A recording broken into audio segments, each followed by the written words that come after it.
Pendant des centaines de générations, les Jedi ont maintenu la paix et la justice dans l'Ancienne République. Aujourd'hui, nous faisons la revue d'un sabre Peace and Justice du Savvy's Workshop que l'on peut construire sur bateau. Mon nom est Dominique alias Lordo et vous regardez Star Wars Artifacts.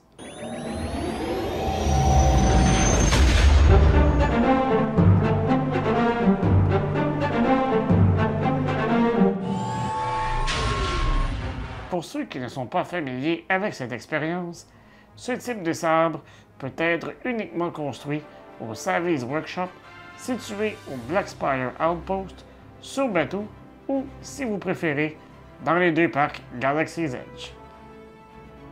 Si vous avez l'intention de voyager sur bateau prochainement, je vous conseille fortement de faire une réservation pour cette activité sur le site ou avec l'application My Disney Experience.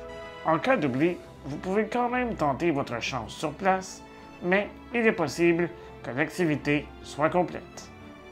L'expérience dure une vingtaine de minutes et coûte 250 $ US, 345 $ canadiens ou 235 €. Ce montant inclut tous les items suivants: un châssis, un cristal Kyber choisi parmi les 4 couleurs offertes, soit vert, bleu, mauve ou rouge, un ensemble de plaquettes d'activation, 2 poignes, un émetteur et un pommeau. On vous remettra également une épinglette correspondant au thème que vous avez choisi et un étui de transport. Si vous souhaitez utiliser un cristal Kyber blanc ou jaune, vous devrez vous en procurer un au Den of Antiquities de Dokondar, puisqu'ils ne sont pas offerts durant l'activité. Cela peut sembler coûteux, mais croyez-moi, ça en vaut la peine. L'expérience est très immersive et les acteurs qui nous assistent dans la construction de notre sabre sont absolument phénoménaux et l'ambiance est magique. Au moment de faire votre paiement, vous serez appelé à choisir parmi les 4 thèmes suivants: Power and Control, Protection and Defense, Elemental Nature et Peace and Justice, thème sur lequel nous nous attarderons aujourd'hui. D'entrée de jeu, je vais vous mentionner qu'il s'agissait de la deuxième version de ce thème. Les pièces de la première version ont été offertes de 2019 à 2022.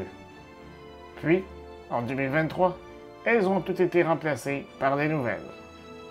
Cliquez sur le lien apparaissant dans le coin supérieur droit de votre écran si vous voulez voir ma revue de la première version de ce sabre.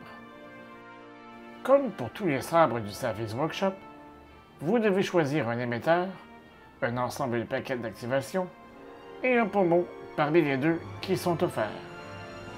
Vous devrez également choisir 2 poignes parmi les 4 qui sont mises à votre disposition. Pour ce sabre, j'ai choisi un cristal Kyber bleu. Avant de regarder le sabre, n'oubliez pas de vous abonner à la chaîne, de cliquer sur la petite cloche afin de recevoir des notifications et de liker la vidéo afin que l'on puisse poursuivre notre travail. Vous pouvez également nous suivre sur les principaux médias sociaux à SW Artifacts. En faisant de la sorte, vous courez la chance de remporter un de ces 2 demi-bustes de la série Legends in 3 Dimensions, offert par Gentle Giant Limited. L'assemblage est relativement simple. Il faut tout d'abord insérer le cristal dans la chambre reliée à cet effet. Ensuite, on le recouvre grâce aux 2 plaquettes d'activation. De chaque côté de celle-ci, on y ajoute les 2 poignes que nous avons choisies. On peut alors ajouter le pommeau à une extrémité et l'émetteur à l'autre bout. Les pièces que vous ne choisissez pas sont retirées et vous ne pouvez pas les conserver. De mon côté, j'ai réussi à obtenir 2 autres pièces supplémentaires grâce à un de mes fidèles contrebandiers. Ceci me permet donc de créer différentes combinaisons avec les pièces que je possède. En voici quelques exemples. Sur cette photo, j'ai retiré la poigne du dessus pour insérer celle qui est lignée. Sur cette photo, j'ai utilisé mon autre ensemble de plaquettes d'activation. Voici quelques autres photos en rafale, question de vous montrer les combinaisons possibles.